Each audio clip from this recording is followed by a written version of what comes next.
هتل قصر قرغه، هتلی که در بهترین موقعیت سرسبز و تفریحی در یک محیط پاک با هوای صاف و عاری از ازدحام شهری می باشد. این هتل زیبا و سرسبز با نمای خاص شاهانه با عالی‌ترین خدمات هتلداری در بند قرغه قرار دارد.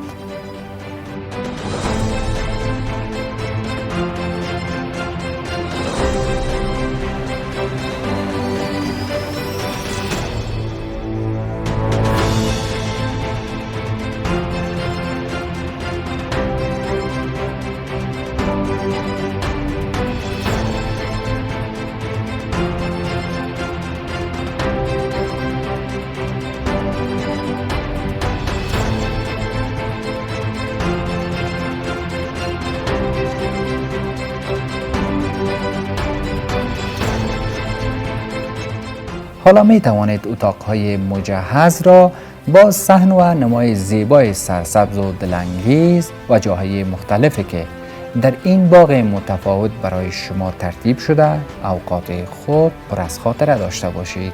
و همچنان اداره هتل قصر قرغه برای متقاضیان داخلی و خارجی با یک تخفیف ویژه برای رزرو این مکان برای شرکت‌های خصوصی، دفاتر دولتی، مؤسسات خارجی، برگزاری برنامه‌های رسمی، اتاق برای مهمانان و تجلیل از سالگرد شرکت‌ها آماده قرارداد می‌باشد.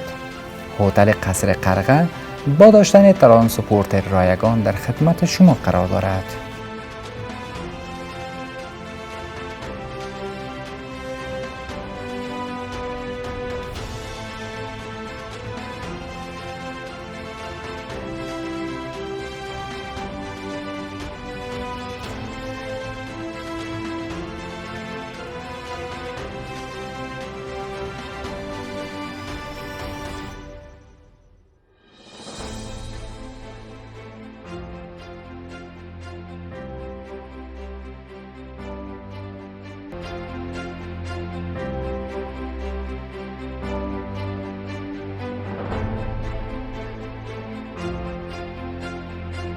برای رزرو یا معلومات به این آدرس مراجعه نمایید.